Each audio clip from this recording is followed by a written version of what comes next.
Bom dia, senhoras e senhores. Em nome dos cursos de Direito, Ciências Contábeis, Administração e Tecnologia de TI e Recursos Humanos da Faculdade Dom Bosco, iniciamos neste momento o 4º Sábado do Saber, ciclo de debates e palestras acadêmicas, que, avançando na ideia de interdisciplinaridade, nesta edição, além dos acadêmicos de Direito e Ciências Contábeis, alcançará os cursos de Administração e Tecnologia de Recursos Humanos e TI. Pretendemos, no próximo Sábado do Saber, trazer o pessoal de Psicologia. Na primeira parte, a professora Cláudia Fânio irá proferir a palestra O Sistema Político e Social da Alemanha. Após a conferência, haverá um intervalo de 15 minutos e na segunda parte fará debate com os alunos convidados Pamela Letícia Golnick, Gesla Weng Reis, Jonathan Lima Roller, Larissa Cavalcante Bileski e Thiago Rabito, seguido de perguntas da plateia. Informamos que as listas de presença serão liberadas a partir do intervalo no balcão das secretarias. Informamos também que o pessoal de tecnologia, de RH e de TI, os nomes não vão estar lá por problema de inscrição, mas tem uma lista em branco no campo reposição que vocês preenchem o nome que eu vou solicitar certificado para vocês. Obrigado pelo apoio. Registramos a presença das seguintes convidados: Andréia Afânio, irmã da Cláudia; Lídia Kubrak, mãe da Cláudia; Vilmar Tiqueleiro e Vilmar Tiqueleiro; José Antônio Sarria, e agradeço aos demais presentes. Agradecemos aos acadêmicos que integram a organização do evento. Esse evento está sendo organizado não por mim, mas por vocês. E eu agradeço muito a equipe de apoio que está me ajudando. Tenho certeza que sem o apoio de vocês, a realização desse evento seria impossível. Saudamos de forma especial acadêmicos, professores, funcionários da faculdade, principalmente as meninas da secretaria, que me ajudaram muito. E a comunidade aqui presente. Como tema de hoje, nós temos a Alemanha. É interessante observar que este país sempre teve o maior carinho pelo Brasil. Não somente pela imigração alemã do Brasil, mas por outros laços culturais que nos unem através do direito, das artes, da música, da literatura e de outros saberes que herdamos da comunidade germânica. Este grande respeito e simpatia pelo Brasil, eu tive a felicidade de constatar no dia 12 de outubro de 2013, quando recebemos em São Bento do Sul a visita e apresentação da Orquestra Sinfônica de Langenhaga, próximo de Hannover, de uma cidade homônima próximo de Hamburgo, na Alemanha. Essa orquestra, lá em São Bento do Sul, ela foi fazer a apresentação dela e a primeira música que ela tocou foi o hino nacional brasileiro, para homenagear o Brasil. Isso eu acho muito gratificante. Uma orquestra alemã visitando o Brasil e tocando o hino brasileiro, por primeiro. E justamente para estreitarmos esse laço, convidamos a todos para ouvir o hino nacional brasileiro, o hino da Alemanha e o hino da Europa, executado exatamente pela Sinfônica de Langenhaga, que eu tive a felicidade de filmar nessa ocasião.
Bom, espero que vocês tenham gostado da orquestra de Langenhagen.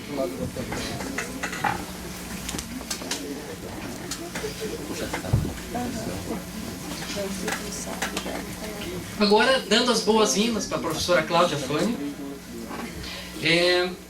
eu vou trazer o currículo da professora Cláudia.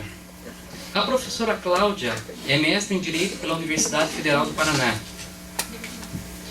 Ela é graduada em Direito pela Faculdade de Direito de Curitiba e em Filosofia pela Pontifícia Universidade Católica do Paraná. Ela também é assessora jurídica do Tribunal Regional Eleitoral.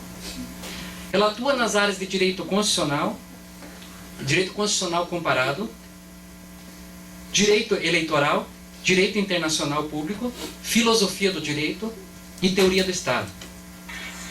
A Cláudia, após uma convivência de 7 anos na Alemanha, ela vem especialmente para contar a experiência acadêmica e cultural que ela teve na Alemanha. Então, com a palavra, a professora Cláudia Fânio para proferir a palestra intitulada de O Sistema Político e Social da Alemanha. Guten Tag.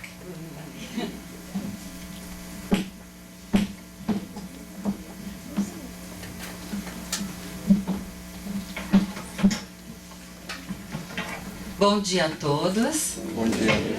Estou muito feliz de estar aqui podendo compartilhar com vocês a minha vivência, o meu período de vida que eu estive na Alemanha. Quero parabenizar o professor pela idealização e coordenação desse evento tão importante nessa universidade.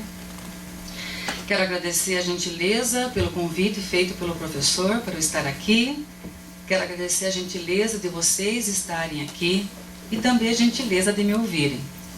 Quero cumprimentar o diretor da Faculdade Dom Bosco, o professor José Capito, o coordenador do curso de Direito, o professor Robson Luiz Santiago, a coordenadora do curso de Ciências Contábeis, a professora Regina Suoto Chipansky, a coordenadora do curso de Administração, professora Adriana François Wagner, a coordenadora do curso de Tecnologia da Informação e Recursos Humanos, professora Maria Tancão Burston.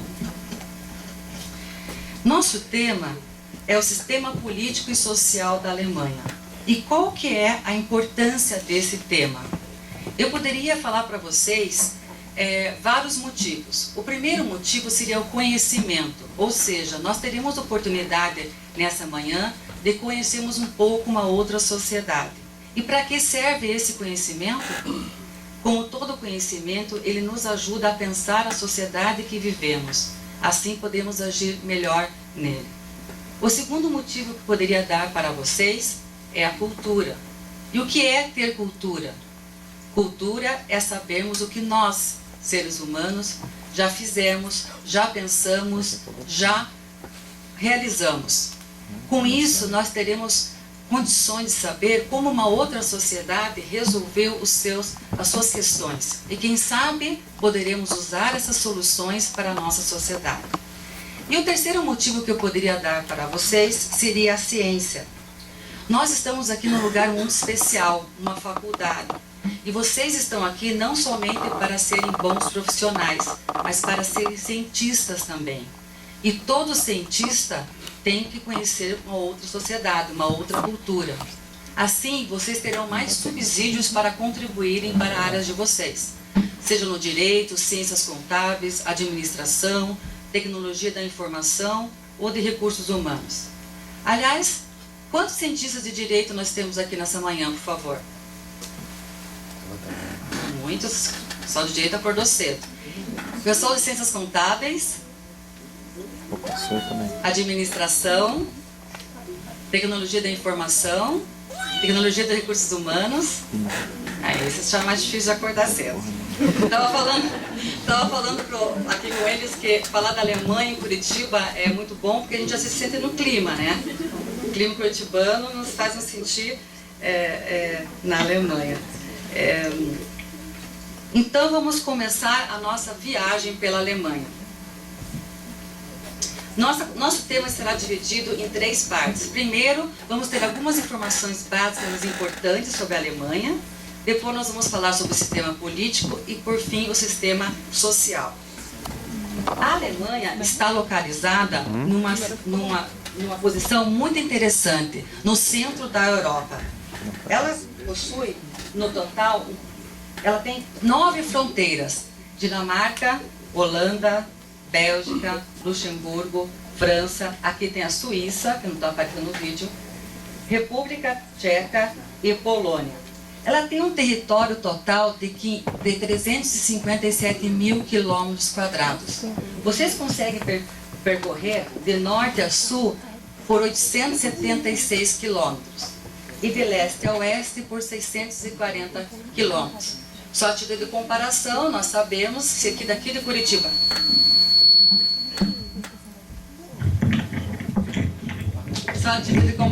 nós sabemos que se nós sairmos aqui de Curitiba até Foz do Iguaçu, que é em torno de 800 quilômetros, nós nem saímos de um estado dentro do nosso país.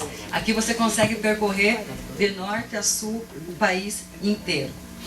Ele se compõe de 16 estados, e só por curiosidade, eu morei no estado de Baden-Württemberg, primeiramente na cidade de Baden-Baden e depois na cidade de Stuttgart, que é a capital do estado de Baden-Württemberg, conhecida como a cidade do automobilismo, onde tem empresas como a Mercedes e a Porsche. Baden-Baden é uma cidade muito rica, pequena, mas muito rica, fica em torno de 100 quilômetros da Suíça e 60 quilômetros da fronteira com a França. O que é interessante dessa fronteira se chama Estrasburgo, perdão. Estrasburgo é a cidade que faz fronteira. E aonde? É onde está o prédio do Parlamento Europeu. É onde os deputados da União Europeia se reúnem. E eu tive uma oportunidade, um dia foi o Dia do Cidadão, e nós podemos visitar todo esse prédio. Então fica do lado, fronteira, onde já morava, que era do Baden-Baden, como eu falei para vocês.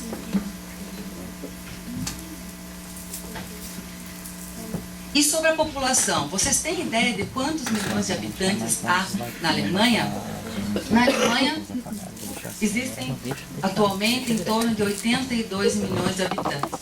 A característica maior desses habitantes são o número de idosos em relação aos jovens.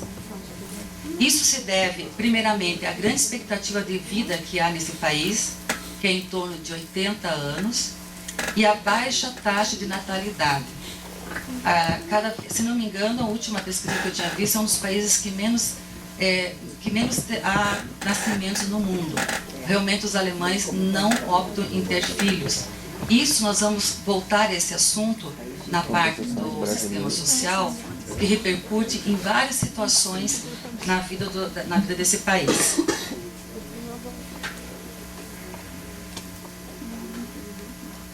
Vamos falar agora, então, depois dessas informações básicas, mas importantes, que vamos utilizar depois, vamos falar sobre o poder pelo sistema político alemão. Primeiramente, vocês sabem a diferença, ou é importante sabermos a diferença entre sistema político e sistema eleitoral. O que é sistema político?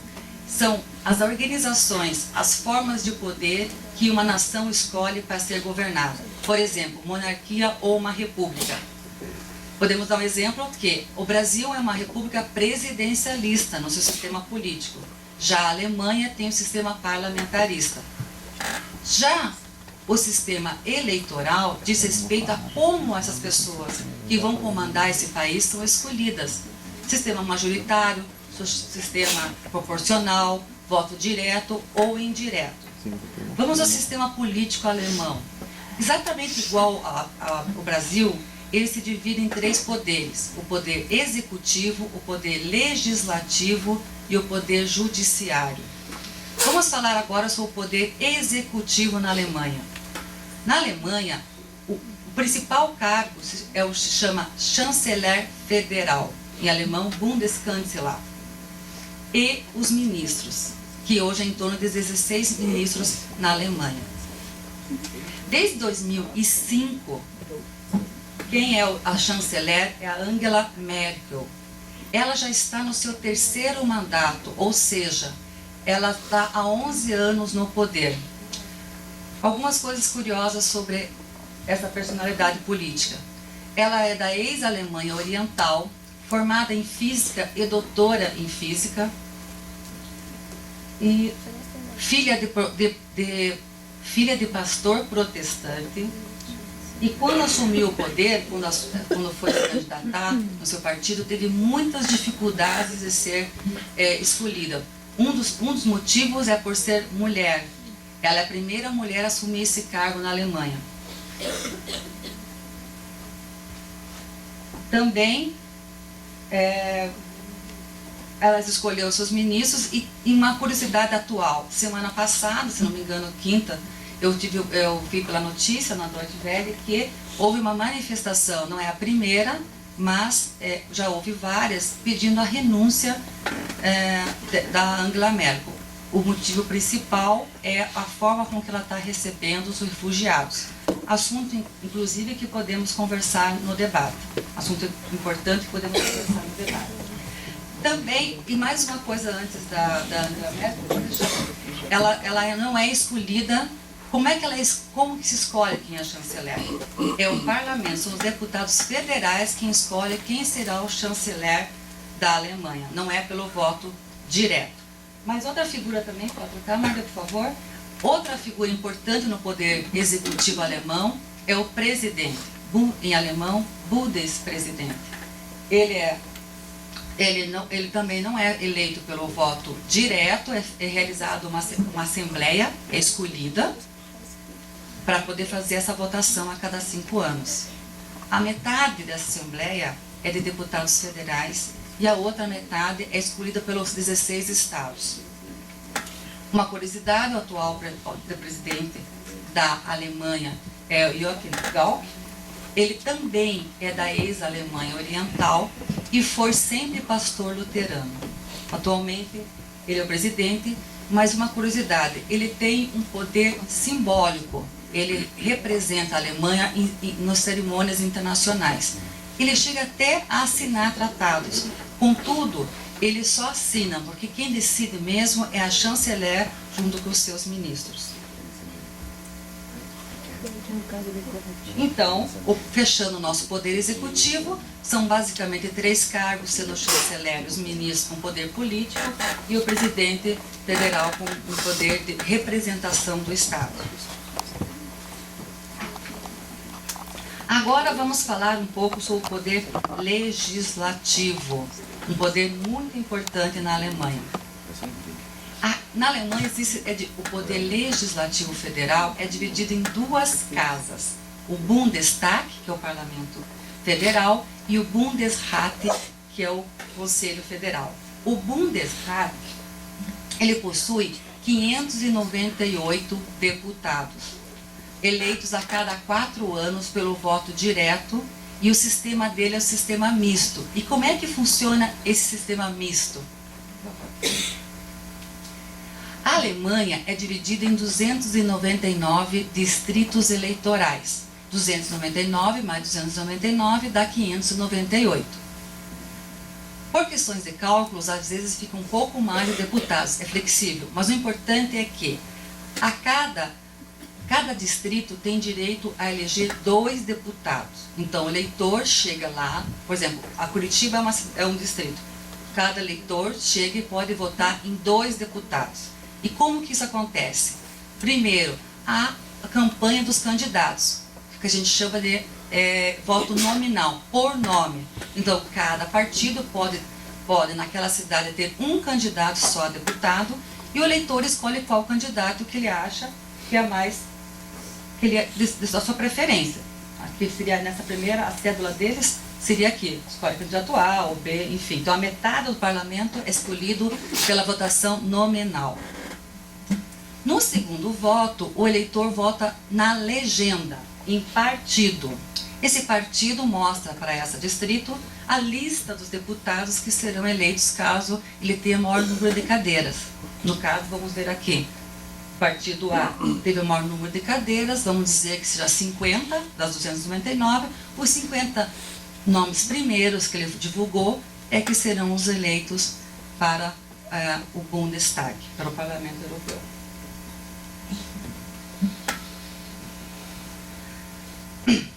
Uma característica importante na Alemanha é que existe a cláusula de barreira.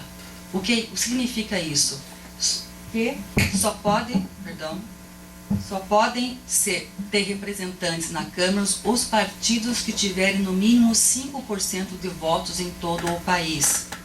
Ele pode até, naquele voto nominal, o eleito tomar posse no seu cargo, mas ele não terá direito de bancada, ele não terá líderes, não poderá participar de algumas negociações, só poderão votar. Na última eleição de 2013, a Alemanha teve 34 partidos concorrendo para o Bundestag, mas 29 não alcançaram a cláusula de barreira. Atualmente ficou essa composição: o CDU, que é o Partido Cristão, da Democracia Cristã, que é o partido da atual chanceler, que está com 310 cadeiras. Depois nós temos os Grünen, que é o Partido Verde, realmente como o nosso aqui, Partido Verde. O SPD, que é o Partido Social Democrata, com 193 cadeiras. E o Die Linke, que se chama a esquerda, de esquerda mesmo, com 64. São esses partidos que fazem a coalizão, que escolhe o chanceler, no caso o maior partido acaba escolhendo, mas esse partido é obrigado a se unir ao segundo maior bancada e também a um terceiro, dependendo da composição. É interessante, porque nós sempre temos em dúvida, é melhor uma eleição com nominal, como nós temos aqui no Brasil, ou seja, você conhece quem você está votando, ou na legenda, fortalecendo os partidos. Porque quando você... Ou votar no partido. Isso, como há dúvida nesse sistema, os alemães resolveram utilizar os dois sistemas. Então, a metade do Bundestag é eleito de uma forma e o outro da forma de legenda. E a cláusula de barreira, entre outros motivos do que eles escolheram, é para haver mais governabilidade. Veja bem, se tivesse 24 partidos para discutir e haver um acordo entre 24 partidos, como que vai escolher a chanceler? A instabilidade política seria enorme. Então, como temos 4 partidos atualmente, ou dependendo da composição pode ser 5, o diálogo fica mais fácil. Esse é um dos motivos que eles utilizam a cláusula de barreira. Perdão. Então, nosso poder legislativo, mais uma coisa importante antes de terminar. Na Alemanha, o voto não é obrigatório, é facultativo. E nas últimas eleições de 2013, foi em torno de 70% o comparecimento na eleição. Então, o poder legislativo, nós temos 2 casas, o Bundestag, que é o Parlamento Federal, e temos o Bundesrat, que é o Conselho Federal. Como são eleitos? Pelo voto indireto, ou seja, cada um dos países, dos 16 estados, escolhe o seu representante. Se o estado tem mais habitantes, chega até 6 representantes, ou de 3 a 6 representantes dos estados. E tem em torno de 69 representantes. Eles são quase como uma Câmara Federal, no sentido que eles, um Senado Federal, como se fosse, ele discute as questões legislativas federais e principalmente em relação à União Europeia. Pode trocar, por favor. Outro poder muito importante para nós é o poder judiciário. Esses aqui são membros do Tribunal Constitucional Federal da Alemanha. Uma característica importante deles é que eles julgam as questões constitucionais, direitos fundamentais e também destaco duas coisas importantes diferentes de nós. Primeiro, a sede desse Tribunal Federal não fica na capital Berlim, para reafirmar a sua independência em relação ao Executivo. Ele fica em Karlsruhe. Por favor, Maria. Aqui. Karlsruhe. Na verdade, Baden-Baden ficava mais ou menos 40 quilômetros dessa cidade onde eu morei e falei para vocês. Aqui em Estrasburgo, Baden-Baden mais ou menos aqui. Aqui Stuttgart, capital do estado de Baden-Württemberg. E aqui Karlsruhe, onde fica o Tribunal Constitucional Federal. Também na Alemanha existe a Corte de Justiça Federal, que julga as questões penais e civis em última instância, e órgãos especializados como o Brasil, como o Tribunal Superior do Trabalho, que julga as questões de trabalho, mas existem também outras cortes especializadas que não há paralelo no Brasil, como a Corte Federal de Finanças, que julga somente questões tributárias, ou a Corte Federal Social, que julga só as questões de seguridade social. Outra característica importante, só ressaltando do Tribunal Constitucional, que eles não têm, o mandato deles é um mandato fixo, de 12 anos, e não pode haver uma prorrogação desse prazo. Eles ficam somente 12 anos como juízes do Tribunal Constitucional, diferente do Brasil, que eles podem ficar até 75 anos, onde há a aposentadoria compulsória, como nós sabemos. Vamos falar um pouco sobre o sistema social alemão. E eu vou iniciar com a Seguridade Social. Por quê? Porque é um assunto muito importante e atual na Alemanha. Como eu falei para vocês, o número de idosos, ou seja, o número de pessoas com mais de 65 anos é muito maior do que pessoas com menos de 18 anos. E eles estão tendo muitas dificuldades na Previdência por conta disso. Vocês podem imaginar, quanto mais pessoas idosas recebendo a Previdência, não há mão de obra, não há pessoas para trabalharem e pagarem a Previdência. Esse é um problema sério que eles estão enfrentando. E isso não é uma questão para que 50 anos. Eles estão as últimas informações que eu tive, em torno de 10 a 15 anos, essas questões vão ser muito graves. E isso reflete, inclusive, qual o motivo que os alemães estão recebendo os refugiados, e podemos aprofundar essa questão quando vamos fazer o debate. O sistema de seguridade social na Alemanha possui 5 pilares.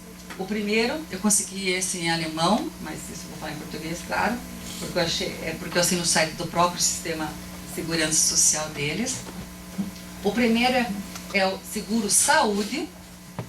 Na verdade, seria o auxílio-doença que nós temos. A pessoa fica doente, o trabalhador, ele tem auxílio-doença. O segundo seria a aposentadoria para a velhice, amparo na velhice. O segundo seria para acidente de trabalho. O quarto, para seguro-desemprego. E o quinto seria uma seguridade social, mais utilizada para pessoas que não conseguem se locomover, tem algumas questões que não podem ficar sozinha. O Estado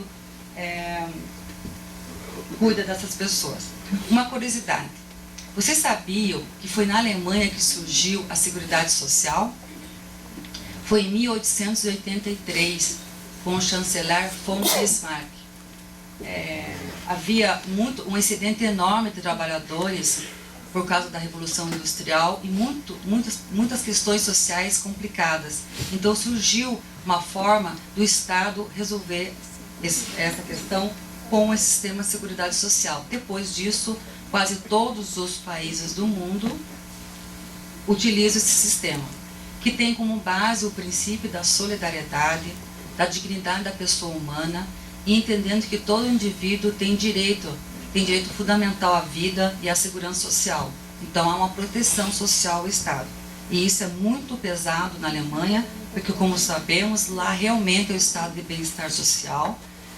Um dos últimos, podemos pensar, que ainda o é, em que pesa as dificuldades atuais econômicos mundiais que estamos vivendo.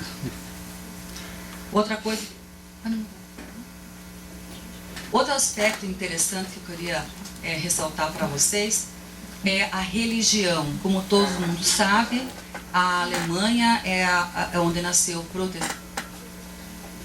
a religião protestante, e é a casa da religião protestante, e eu vou botar para vocês mais ou menos como é a distribuição.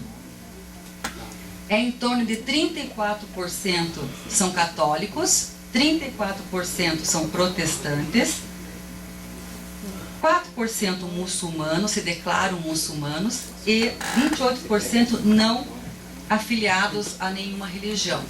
O número é muito grande, vocês não acharam? 28%? Sim. Eu posso sugerir alguns motivos por quê. Um pouco de especulação, ok? Um dos motivos é porque quando você vai morar na Alemanha, seja cidadão alemão ou estrangeiro, a primeira coisa que você tem que fazer, ou mesmo que você mude de casa na mesma cidade, você tem que se dirigir à prefeitura e registrar os seus dados completos e principalmente o seu endereço. Todo mundo, o governo tem que te encontrar para todos os fins, em qualquer situação. Quando você vai fazer esse registro, você tem que dizer se você é católico, ateu ou protestante, por exemplo, ou muçulmano. Só que na Alemanha, se você falar que é protestante ou católico, você paga o imposto no imposto de renda. O próprio Estado já vai fazer esse desconto. Então, eu conheço casos de estrangeiros que afirmam, no momento que são ateus, justamente para não pagar o imposto. Então, esse índice, já podemos, especulação. Isso é uma coisa prática que eu vi, ou seja, nessa especulação no sentido que eu vi, mas assim, o grande número de ateus ou não afiliados pode ser por conta disso, para não pagar imposto, ou também por questões religiosas, que o mundo está mudando muito. Mas esse é um detalhe importante para vocês saberem que esse registro na Alemanha. E também a questão da religião, eu queria ressaltar para vocês, porque o filósofo alemão Max Weber, ele atribui, em 1905, ele atribuiu a forma que os alemães gostam muito de trabalhar, de economizar, ou a sua própria disciplina, ele atribuiu à ética protestante. Então, quando eu destaquei que a chanceler, o presidente, ou mesmo agora o grande número de protestantes na Alemanha, é um dado muito importante quando você vai analisar uma sociedade. Como que é alinhamento do pensamento, se predomina, inclusive, principalmente o religioso, que na Alemanha também é muito forte.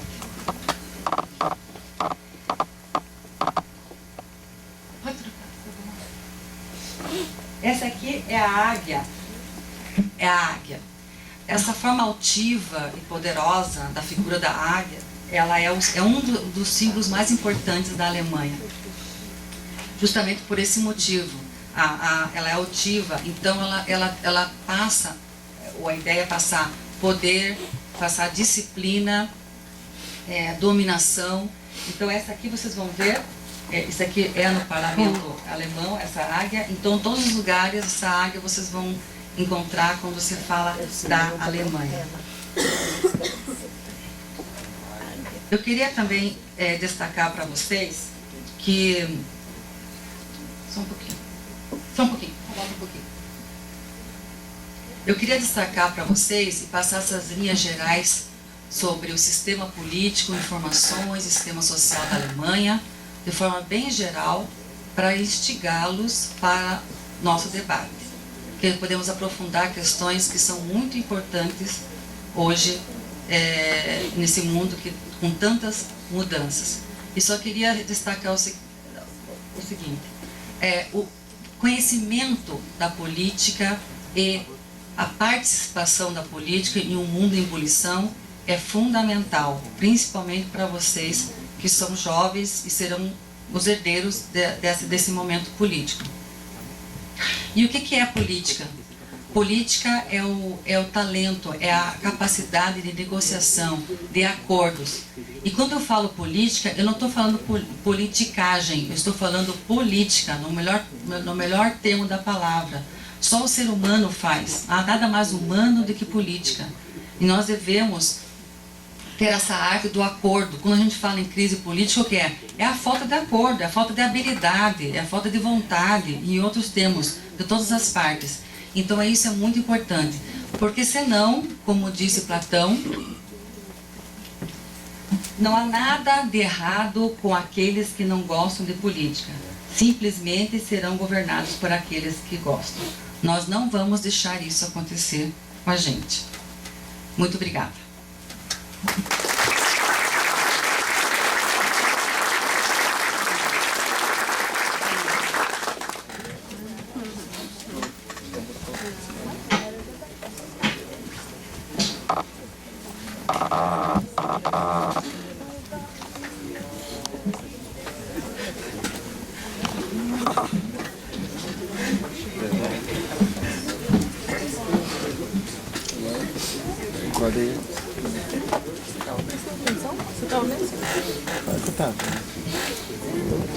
Neste momento, convido as acadêmicas Welifta Cardoso Rocha Tocho, Miriam Marques Rodrigues e o Guilherme Celete da Silva para fazer a entrega de uma comenda, de uma lembrança para a professora Cláudia. Optimismus heißt die Lebensmedizin. Ja, wir wissen, Optimismus liegt die großen Sachen hin. Doch ein bisschen Optimismus ist der erste Schritt ins Glück. Wo irgendwo Wolken sind, da schaust du immer hin. Das Wissen wird der Himmel blau. Sehr schön ist die Lua, so wie die Sonne nur. Genieß den Leben, das ist schlau. Lieber Professor Cláudia, wir wissen, dass eine der Markenzeichen seiner Persönlichkeit Optimismus ist. So testen wir in Mai Weißkircher Musik Optimismus auf Siegfried und Marie, deren Texte nur deklamieren. Otimismo, otimismo, chamado de medicina vida. Sim, nós sabemos, o otimismo é o maior presente para darmos ao outro. Mas um pouco de otimismo é o primeiro passo para a felicidade. As nuvens escuras passam, para que você pense como a vida será melhor para a frente. E imagine como será o céu azul. Procure bons tempos, assim como relógio de sol. Aproveite sua vida e sua inteligência. Querida professora Cláudia, sabemos que uma das suas marcas de personalidade é o otimismo. Assim, presenteamos com a letra da música Bárbara, Otimismo, de Sigrid Marina, cuja letra acabamos de declamar. Obrigada.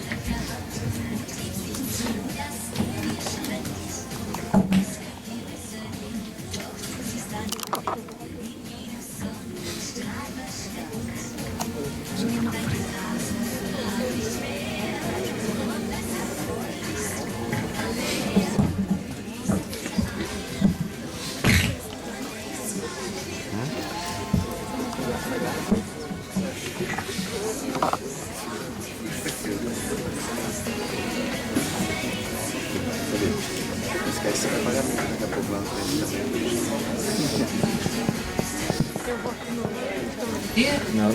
Antes de nós irmos para o intervalo, eu gostaria de saudar a professora Cláudia. A professora Cláudia, eu chamo ela sempre de Meine kleine Schwester, que é minha irmãzinha em alemão, né? Faz muito tempo, não faz muitos anos que a Cláudia é muito nova. Então, que nós conhecemos, né? E a Cláudia é muito querida, ela é uma amiga do coração, né? Tivemos a oportunidade de tomar um chopp na Alemanha, né? E a Cláudia, ela está voltando para o Brasil e nada como presenteá-lo com vocês que estão prestigiando esse evento, vocês estão se qualificando, vocês estão abrindo mão da sua família, alguns estão faltando trabalho para aprender um pouquinho sobre a Alemanha. Então, agradeço muito para vocês que estão aqui, agradeço muito mesmo, tá? E convido vocês para daqui 15 minutos participar de um debate com a professora Cláudia, com os convidados. Depois ela vai abrir as perguntas ao público para todos participarem. E convido vocês para fazer um lanche nos 15 minutos aqui. Infelizmente eu não posso fornecer um lanche, mas convido vocês para um breve descanso. Ok? Guten Tag, professora Cláudia. Hoje estamos aqui no quarto sábado do saber. Como vemos, as 250 vagas estão preenchidas e também percebemos o grande interesse dos alunos pela palestra ministrada. E eu gostaria de saber, como você enxerga os universitários na formação das lideranças políticas? eu vejo como muito positiva. Acredito eu que realmente no Brasil os jovens estão participando cada vez mais, principalmente porque, diferente da minha geração, que chamamos de filho da ditadura, ou seja, não tivemos o estímulo para participar, vocês, na idade que estão, têm mais estímulos e mais informações via internet, então é muito, muito positivo o que está acontecendo atualmente. Como você poderia traçar o perfil da participação e interesse político dos jovens alemães e brasileiros? Pelo que eu tenho visto, estou há algum tempo fora do país, é similar à participação dos jovens na Alemanha e aqui no Brasil. Haja visto as grandes mudanças e as questões que a Alemanha está enfrentando, como os refugiados e outros motivos, ou seja, os jovens estão sendo chamados a participar, bem como nós, com nossos problemas atuais aqui. Então, também vejo muito similar à participação dos jovens, tanto na Alemanha como no Brasil. E qual seria a importância, assim, para você, em eventos como o Sábado do Saber? A relevância que você vê para a formação acadêmica de eventos como esse? A relevância é muito grande. Por quê? Como acabei de falar, o mundo está em mudança. Nós precisamos de espaços como esses para podermos discutir as questões atuais. E isso é muito importante. Olha, muitos jovens aqui no sábado pela manhã discutindo um assunto tão importante, conhecendo como uma outra sociedade se organiza, como uma outra sociedade resolve os seus desafios e como nós podemos, com tudo isso, resolver as nossas questões aqui nacionais. Muito obrigada, professora Cláudia. Desejamos muito sucesso para você. Thalita Nogari para o Sábado do Saber. Foi. Estamos aqui com o professor Rogério, ele que é o coordenador e idealizador do Sábado do Saber. Professor Rogério, como surgiu a ideia do Sábado do Saber? Como os alunos têm que repor os feriados no sábado, eu preferi trazer alguém que acrescentasse alguma coisa ao conhecimento que ele não tem na faculdade. Como essa ideia de trazer palestrantes no sábado foi muito boa, eu resolvi estender para todos os alunos da faculdade e não somente para os meus alunos que estão em reposição. Foi uma ideia muito bacana que os alunos gostaram bastante. E qual a importância de integrar o curso de Direito com os demais cursos da faculdade? Nós aproveitamos o evento para que o aluno de Direito, depois de formado, ele vai precisar do profissional de contabilidade. O profissional de contabilidade vai ter que administrar seu escritório. E dentro da administração do escritório, ele vai ter que ter seu sistema de informática. Então nada como nós formarmos já na faculdade um network. Nada como os alunos conhecerem os profissionais de todas as áreas, para não se tornar um nicho profissional. Muito obrigada, professor Rogério. Thalita Nogari para o Sábado do Saber. Estamos agora com a Wilifta, ela que é acadêmica de Direito do terceiro período aqui da faculdade. Wilifta, para você, qual seria a importância de eventos como o Sábado do Saber? Olha, eu acho que os eventos como o Sábado do Saber são muito importantes, porque ele traz para nós alunos, palestrantes de outras áreas e que traz um grande nicho de informação para a gente, não só com o que acontece com a atual conjuntura do país, mas com países como a Alemanha e o que acontece em toda a Europa. São assuntos de grande relevância que trazem muito conhecimento para a gente. Obrigada, Wilifta. Thalita Nogari para o Sábado do Saber. Estamos agora com o William, ele que é acadêmico de Direito do 5º período noturno. William, para você, eventos como esse despertam para a vida política? Sim, despertem muito, até porque a vida política não é só nós como acadêmicos de Direito, vamos ser futuros operadores de Direito, assim como de todos, né? Até pelas notícias que vivemos hoje, né? A política que estamos vivendo hoje no país. Então, para que todos conheçam como funciona a política no país, não só no país como no mundo, que é um sistema meio igualitário, é muito importante sim, até ter o conhecimento e a melhoria do seu voto lá na frente. Obrigada, William. Thalita Nogari para o Sábado do Saber.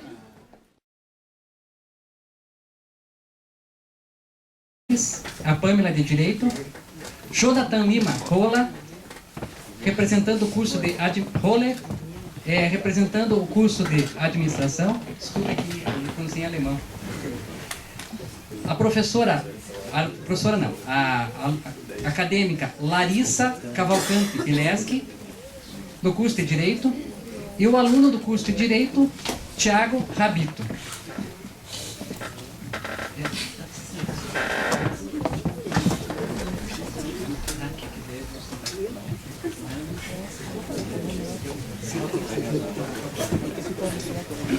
Então, vou convidar a professora Cláudia para participar dos debates.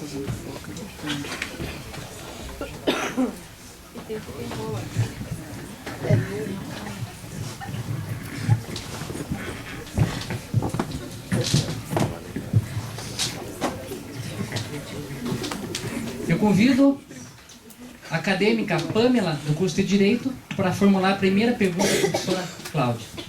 Bom, boa noite a todos. Bom dia. Bom dia a todos. Eu queria agradecer ao professor Borne por ter tido a iniciativa de fazer o Sábado do Saber. Acho que eu tive a oportunidade de vir no primeiro que ele fez. E já vi a diferença de gente que tinha no primeiro e para hoje. Agradecer a presença da Cláudia, que o professor comentou bastante de você nas aulas. E foi das boas. E eu queria, assim, saber a sua opinião a respeito Primeiro eu vou falar um pouquinho, depois eu faço a pergunta, então. É assim, quando você fala Olha, falta agora também. Quando você explicou a diferença do sistema político e eleitoral da Alemanha, a gente começa a fazer uma comparação com o sistema brasileiro. E a gente percebe a diferença que existe nos dois, e a diferença é enorme. E no momento o Brasil está passando por uma, talvez, crise política ou crise econômica, eu não sei ao certo, mas a gente começa a ver a diferença e começa a comparar devido a essa situação que a gente vive hoje. E assim, outra coisa que a gente percebe também é que no Brasil a gente não tem essa importância de saber que a gente que decide o futuro do nosso Brasil, do nosso país, que o voto, direito ao voto, direito à escolha de representantes está com a gente. É diferente um pouco da Alemanha, que é mais parlamentarismo, né? Não é tão direto ao povo, e no Brasil é mais direto. Então a responsabilidade está mais no povo no Brasil do que no povo da Alemanha. E a gente ainda não consegue entender essa importância que nós temos, a nossa responsabilidade. E quando compara a Alemanha, que é um exemplo, e a gente começa a enxergar o Brasil com os olhos assim da Alemanha, a gente percebe que não é tão parecido. A diferença é enorme, mas eu acho ainda que o brasileiro ainda tem a responsabilidade dos governantes tá mais pro povo brasileiro do que o povo alemão. Essa responsabilidade que o brasileiro tem de escolher tá mais favorável ao brasileiro, só que ele ainda não enxergou essa importância que tem. A gente vê que ele está insatisfeito, que ele faz protesto, faz manifestação, a gente enxerga essa insatisfação social, mas a gente não enxerga a visão, a consciência que eles têm de saber a importância dessa responsabilidade que ele possui. Eu queria saber assim, como que a gente poderia fazer para poder fazer eles entenderem que essa insatisfação que eles estão sentindo não é justo, não é porque a gente escolheu alguém que essa pessoa pode fazer o que quer, mas a gente não sei como explicar a pergunta. Como que faz para eles poderem entender que essa consequência que está acontecendo hoje foi por causa das escolhas que foi feita? Então, acho que a mudança começaria nas escolhas que eles deveriam fazer. Eu queria saber qual que é a sua opinião a respeito disso. Como que faz para eles poderem entender essa importância? Obrigada, Pamela, pela pergunta. Fazer a comparação direta entre a Alemanha e o Brasil é complicado, direta. Mas eu posso abordar alguns assuntos, alguns pontos de vista. Primeiro, a educação alemã. A população alemã, o índice de alfabetização é de 99%. E é comum nas cidades, na minha cidade que era pequena, a primeira, Baden-Baden, você encontrar os alunos de 9, 10 anos percorrendo a cidade em forma de gincana. Ou seja, eles tinham que saber onde era cada rua, cada farmácia, cada local. Eles dominam, eles vivem no local onde eles moram. Eles não simplesmente não têm... Você pode ver hoje em dia, se for comparar ao Brasil, os nossos condomínios fechados, as crianças nem sabem o nome da rua, muito menos onde fica, enfim, eles não dominam, eles não se sentem, eles não pertencem àquele lugar. Então não vão lutar para aquele lugar ser melhor. No máximo, para o condomínio deles ser melhor. Isso é uma comparação muito simples, mas que tem uma relevância muito grande. O segundo aspecto, que na ciência política, a Alemanha ela é entendida como uma economia social de mercado. O que isso significa? Que a cooperação e a discussão e a divisão do poder estão em todos os sentidos. Vou dar um exemplo bem claro para vocês. Por exemplo, o sindicato tem lugar no conselho de administração das empresas para discutir o futuro da empresa, porque o futuro da empresa interessa aos trabalhadores. Quanto mais produtiva uma empresa, mais há um rendimento real para os trabalhadores. Então, isso é uma distribuição não só econômica, mas de poder também. Ou seja, os trabalhadores participam da decisão da empresa. Bem como nos bancos públicos. O governo tem assento no conselho de administração e decide aonde vai ser investido o dinheiro público. E o fundamento deles, primeiro, qual é? Emprego. Vai ser investido onde tem mais emprego. Então, eu posso dizer, a educação, a forma de distribuição, não só econômica que existe na Alemanha, que é um país, sobretudo, de classe média. Então, quando a gente entende que é o país mais rico da Europa, mas significa o quê? Que não é que existem pessoas necessariamente ricas, na nossa forma de ver. É um país de classe média. Todo mundo tem a sua casa, suas necessidades básicas saciadas, e alguns ricos e poucos pobres. Então, é uma sociedade que é uma distribuição de renda. Mas o que eu destaco, que a tua pergunta é mais política, a distribuição do poder e a participação desde cedo das pessoas em suas entidades e o estímulo que é feito para que eles participem. E se você pensar bem, também em termos históricos, eu, por exemplo, na minha idade, por mais de 40 anos, a minha geração, nós somos filhos da ditadura. Ou seja, quando eu tive a minha educação, foi na época da ditadura. Não havia nenhum estímulo para participação de nenhuma forma, pelo contrário. Então, eu fico imaginando, depois a gente pode conversar, os nossos jovens, eu fico imaginando que talvez seja um pouco diferente. Porque vocês, agora, já não são mais filhos da ditadura. As escolas de vocês podem ter colocado mais estímulos à participação e poderíamos ter, então, nesse sentido, já cada vez mais uma mudança nesse sentido. E só para terminar, porque nós temos muitas perguntas e vai demorar, para não demorar muito, você fala assim, a gente vota e não quer que ele só mande, e como é que faz? Eu vou destacar, e não vou responder tudo agora, porque eu sei que tem outras perguntas e esse tema pode voltar. O importante, e eu gostaria de refletir com vocês mais tarde, votar em quem manda. Mas quem é que manda? O poder executivo ou legislativo? Quais são os poderes? Essa educação, isso que nós estamos fazendo aqui, esse debate político é muito importante. Olha o que está acontecendo no nosso país hoje. Ou seja, o poder legislativo tem o poder de fiscalizar, tem o poder de controlar o executivo. Pode ser, não estou dizendo que não é importante o executivo, eu estou falando da importância de nós pararmos de discutir quem vai ser o prefeito, governador e presidente, X ou Y, muito menos essa discussão estérea que está acontecendo nesse país, porque política, que é uma coisa importante, que significa o quê? Acordo. Eu não concordo com você, vamos fazer o que é melhor para nós vamos ter que conviver, vamos nos acertar, senão a gente vai gritar um com o outro e todo mundo vai perder. Todo mundo vai perder, inclusive no nosso país, se continuar um gritando com o outro com oposição. A arte da política é entrar no acordo, porque eu não vou ter tudo o que eu quero, mas também você não vai ter tudo. Vamos conversar sobre isso. O que está acontecendo, a gente pode falar, é politicagem, que é outra coisa. E aí nós não podemos participar, e aí é outra questão que a gente pode conversar também. Agora, política foi aquela frase final que eu coloquei para vocês. Quem não gosta e não participa vai ser governado por aqueles que gostam. E é isso que a gente quer? E vai ficar reclamando dentro de casa depois que as coisas não estão boas? Então essa é a nossa responsabilidade. Mas só concluindo, porque tem outras... o importante, a educação, votar no legislativo, um bom legislativo, um bom parlamento federal vai fiscalizar o executivo, vai fazer leis. Falamos de reforma política, vamos fazer voto distrital misto, que nem a Alemanha, vamos fazer voto proporcional, enfim, não sei, vamos discutir, vamos participar. Mas quem vai votar não é o poder executivo, é o legislativo. E por que não acontece nesse país? Porque vamos falar da nossa casa, que é o Brasil. É por causa que não há interesses. Temos que tomar muito cuidado na próxima eleição de 2016 em quem vamos votar para vereador, na próxima eleição que vamos votar para o Senado e deputado federal. Já passou a hora de nós brasileiros prestarmos atenção. Nada como essa crise política nos mostrou o poder que tem o presidente da Câmara, o poder que tem um parlamento.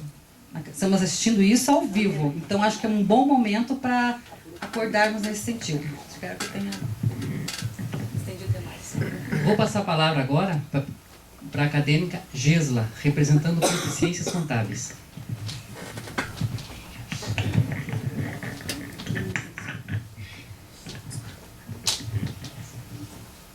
Bom, primeiramente eu agradeço essa oportunidade, principalmente representando aqui o Grupo de Ciências Contábeis, que normalmente não participa muito desse tipo de questão, mas como a professora mesmo acabou informando agora, se a gente não acordar e se a gente deixar para os outros mandarem, eu também não vou ter o direito depois de querer acusar ou julgar ninguém. Professora, minha pergunta é bem sucinta. Primeiro, porque eu teria mais, mas não sei quanto tempo a gente vai ter. Como é vista a função do contador na Alemanha? Responsabilidades, no geral, no geral.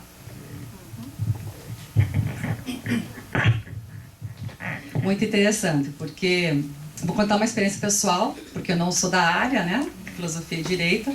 O que eu posso dizer para você que todos os cargos são de uma responsabilidade imensa na Alemanha, só a título de informação, para você vender pão.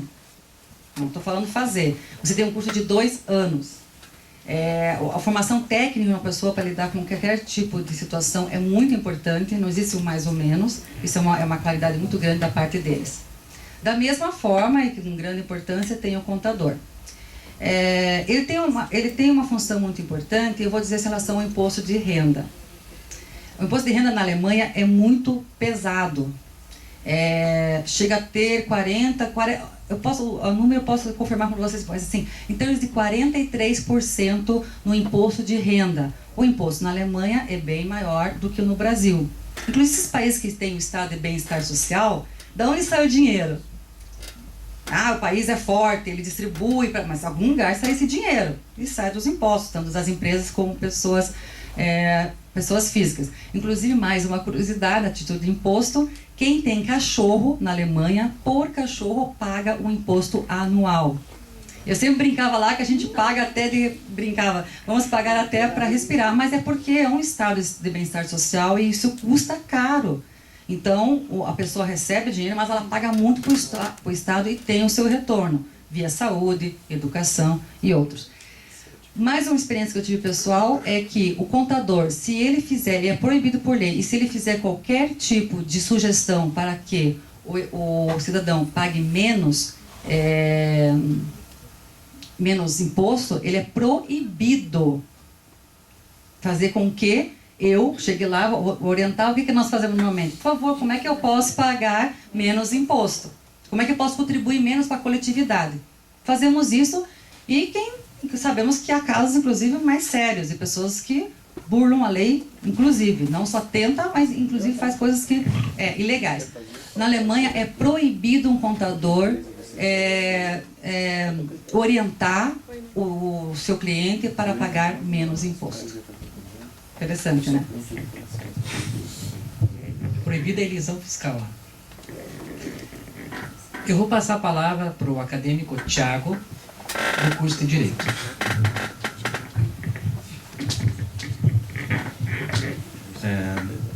A minha pergunta é a questão mais de filosofia, que você tinha colocado a questão da religião, do protestante. A gente pensa na história a ideia de separação do distanciamento de política e religião.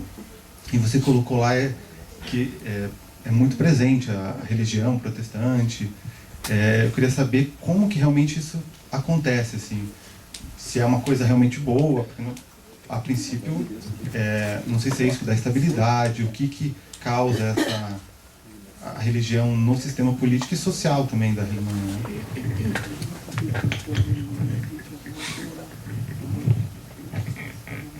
Como eu falei para vocês brevemente, a religião tem um aspecto muito importante, não só na Alemanha, mas como com um povo pensa, realmente. Realmente a origem do protestantismo foi na Alemanha, e como lá é muito forte, no seguinte sentido, como eu falei, começa com o imposto, que paga o Estado, desconta no teu imposto de renda o teu imposto de religião, mas em termos filosóficos eu posso dizer assim que, de forma bem geral e simples, para nos entenderem, se vocês perceberem, os protestantes têm alguns princípios diferentes do catolicismo, no seguinte sentido: é pecado ter dinheiro para os católicos. Nós temos um pudor maior em relação a dinheiro, por exemplo, o que não há com os protestantes. Acredito que trabalhando, ganhando dinheiro, isso é justo, isso é correto. Então, você veja, hoje ela é dominada por um chanceler e um presidente com esse pensamento. E também eu queria só lembrar vocês que, vou ser um pouco bem geral para não criar... eu não quero também dizer se é bom ou ruim, porque seria um juízo de valor. Aí a gente pode discutir, você pode achar bom ou ruim, em que aspecto, em que bom que isso é, como isso é bom ou ruim, em que aspecto? Isso é muito relativo, sem juízo de valor. Mas se vocês pensarem que países como os Estados Unidos, que sobretudo é protestante e judeus, Alemanha, grande parte protestante, e bem como os países do norte, tem uma economia mais forte. Países que não estão tão bem em relação à economia, pega Portugal, Espanha e toda a América Latina, é católica. Então isso realmente, na nossa forma de pensar, na nossa forma de agir, realmente tem reflexos muito profundos, mas como eu já falei, se é bom ou ruim, não cabe, né, eu posso até ter minha opinião, seria um juízo de valor, mas é muito importante, por isso que a gente fala, é protestante ou não, para que saber? Não, isso é importante, isso tem reflexo na forma de agir, nos seus princípios e valores. Por exemplo, Max Weber falou, os alemães trabalham tanto, economizam muito, vocês não têm ideia, chega a ser 11% do PIB, nós brasileiros, se não me engano, é 4%, eles economizam muito dinheiro, ou seja, fica no Estado o dinheiro, eles não são consumistas como os norte-americanos, ou enfim, outros, obstinados por trabalho. Então, realmente, o dia a dia do alemão é muito com base na ética protestante, como Max Weber falou.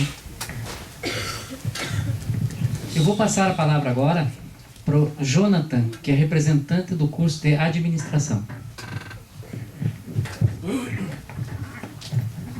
Eu gostaria de fazer uma pergunta referente ao sistema político, falando qual o pré-requisito que a pessoa tem que ter para votar, que igual você falou, tem muito refugiado, muitas coisas, qual que é o pré-requisito, se tem que ser cidadão, e como que o jovem ele encara a política na Alemanha, como que ele encara assim, e o que ele pensa assim que pode mudar, se o jovem são aqueles que estão protestando contra a chanceler, ou se é mais os adultos, ou os idosos, que são grande parte da população.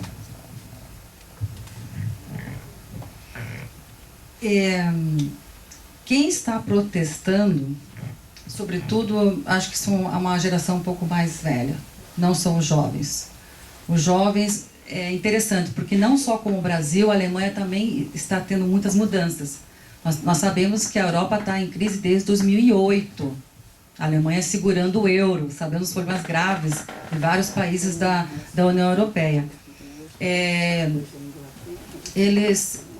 Os jovens, enfim, eles são muito mais abertos aos imigrantes. Se fala com um jovem de 20 a 30 anos, todos eles são a favor. Eles acham que isso pode melhorar, resolver a questão deles sobre a seguridade social, ou seja, qual os refugiados que estão indo para a Alemanha? Não são os refugiados pobres, esses estão morrendo na Síria. Quem tem condições de pagar para chegar, mesmo morrendo no meio do caminho, mesmo com toda a precariedade que nós conseguimos ver na televisão, são os refugiados de classe média, ou seja, eles já têm alguma qualificação profissional. Às vezes pode ser um engenheiro, um contador, então esses estão sendo utilizados para mão de obra, eles estão tendo aulas de alemão e vão se inserir no mercado de trabalho alemão. Os jovens veem isso de uma forma muito tranquila, são bastante abertos e acredito que eles têm o grande desafio de serem em menos número de pessoas e vão ter que reorganizar. O sistema político deles não é muito questionado, o sistema eleitoral e político. O que é questionado são os tipos de políticas atuais, sobretudo os refugiados. Mas os jovens em si, eles estão preocupados mais em mercado de trabalho, que é em torno de 6,9% do desemprego, porque tudo é feito para que não haja desemprego, nem que diminui salário por mês, é bem mais flexível. Ele trabalha menos por semana, mas ganha salário menor, mas não há desemprego. Pode até haver uma diminuição do poder aquisitivo, mas eles tomam cuidado porque todo mundo tem o seu emprego. Então, as questões do euro, que eles foram muito contra essa geração, a geração mais velha, perdão. Estou falando, contra o euro e agora eles estão tendo que bancar o euro, embora seja uma forma de empréstimo, mas é uma discussão lá incrível, daí está cheio de jovens gregos, é muito triste, eu já tive amizade com gregos, e espanhóis, portugueses, enfim, e essa é uma das vantagens de a gente estar na Europa, né? Não só conhecer outra cultura, mas como é tudo pequeno, como a gente viu o território, você conhece muita gente, mas eles não têm, por exemplo, a Grécia em 40 anos não tem mais espaço para jovens. A Espanha está com um desemprego de quase 30 e poucos % em relação aos jovens. Eles não têm mais condições de ficar em seu país. E estão todos indo para a Alemanha. Mas os jovens recebem muito bem e vão ter os desafios da equação, principalmente cultural em relação aos refugiados. Porque eles são, como a gente acabou de falar da religião aqui, eles são muçulmanos, sobretudo, e isso vai implicar em algumas coisas. Também não faço juízo de valor se isso é bom ou ruim. Os jovens acham que é bom, que a Alemanha precisa ser mais multicultural. Porque o que eles imaginam, os mais velhos, digamos assim? Eles acham que todo imigrante vai chegar, vai aprender alemão e vai se germanizar. Vai aprender os valores e o hábito. E muitas vezes realmente acontece. Só que nós estamos falando de muçulmanos. Nós estamos falando de com outra cultura. E só para mais uma informação interessante para vocês, você sabe qual nacionalidade tem o maior número de estrangeiros na Alemanha? Alguém tem ideia? Não. Turcos. Turquia. Por quê? Depois da Segunda Guerra Mundial, houve muitas mortes, né? A Alemanha perdeu a guerra, houve muita morte de homens. E o país todo teve que ser reconstruído. Todo. Tanto é outra observação interessante. Quando você vai para a Itália, você vê um país todo, entre aspas, marrom, que é da arquitetura antiga. Quando você vai para a Alemanha, você encontra um país já muito branco, porque ele foi reconstruído, é um país reconstruído. Então, houve uma imigração forte. Os turcos foram chamados para trabalharem na Alemanha. Só que eles são também, grande parte, muçulmanos. Então, você percebe entre eles, no mercado, quando eu ia, ou em lugar, você percebe que eles vivem entre eles. Eles não estão exatamente integrados na sociedade. Mas os jovens alemães veem isso como uma coisa positiva, que o multiculturalismo é importante para a Alemanha também. Agora eu vou passar a palavra para a aluna Larissa, do curso de Direito. Bom dia. Bom, eu tenho muitas perguntas para fazer, é difícil. Acho que tá funcionando. É difícil centralizar numa pergunta só. Eu queria fazer a respeito da cultura, das minorias, essa questão da imigração, como que está sendo vista. Você explicou já bastante, mas eu queria saber também sobre a diferença de gênero também. O salário da mulher é diferente do homem lá, como funciona isso. A questão da religião, por exemplo, você centralizou bastante na religião católica, na protestante e na muçulmana. Eu queria saber se existem outros tipos de religião e como eles lidam com isso.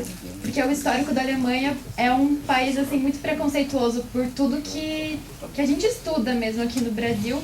E eu queria saber como está sendo reformado isso com as mudanças na sociedade e tudo. E acho que é isso. Bem lembrado a questão das mulheres. Como eu falei, a maior autoridade, no caso alemã, é uma mulher, a Angela Merkel, teve suas dificuldades também de pegar o poder. Mas é interessante que, diferente do Brasil, eu vejo no ministério alemão e todos os outros cargos menores, um grande número de mulheres participando da política. Em que pese as mulheres ainda continuam, como todo mundo, com suas dificuldades, com o seu papel na sociedade. Por exemplo, até 6 anos de idade, a mãe tem que achar um kindergarten, que eles chamam, que é um jardim de infância, que tem vários que se oferecem na Alemanha. A partir de 6 anos, eles são obrigados a estarem no colégio.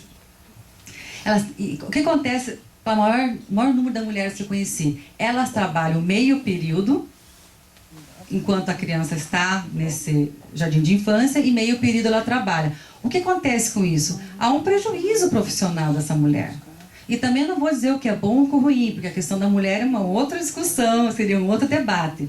Mas isso é muito... Eu fiquei impressionada. Quando eu fui lá, eu não imaginava só encontrar um país de pessoas ricas, com uma segurança enorme que existe, se sente muito segura, um país com várias qualidades, transporte público fantástico. Mas eu imaginava uma igualdade maior também de gênero. E eu fiquei impressionada como isso não existe.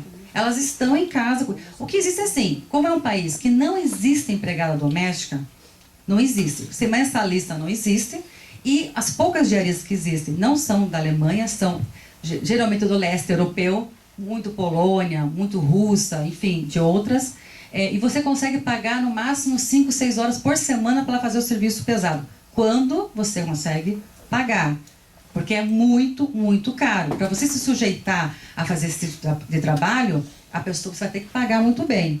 Porque não tem a cultura do serviçal, como nós temos aqui. Nós tivemos a escravidão.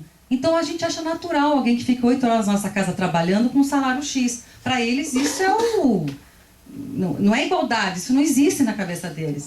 Nem o alemão também trabalha na casa do outro. Mas o que acontece daí, voltando à questão da mulher, a mulher, o homem, a família toda tem que limpar a casa. Se não tem serviçal, todo mundo tem que ajudar. Então, com 4, 5 anos, a criança vai brincar e vai tirar o brinquedo dela daquele lugar. Porque a mãe e o pai não é serviçal e não existe serviçal. O marido vai chegar em casa, um vai lavar, um vai passar. Eles estão sempre trabalhando. O alemão, aquela semana, eles estão arrumando jardim, porque não existe jardineiro, que é uma fortuna também. Eles estão o tempo todo trabalhando. E por quê? Porque não existem pessoas que vão fazer esse trabalho. E se existe, é muito caro. Você só contrata serviços extremamente especializados. Então, essa ajuda do marido em casa, ou a função do marido limpar a casa, ajudar, existe. Só que na hora do trabalho, na hora do filho, há uma divisão muito grande e há um grande prejuízo. O que se discute agora nas empresas é a cota.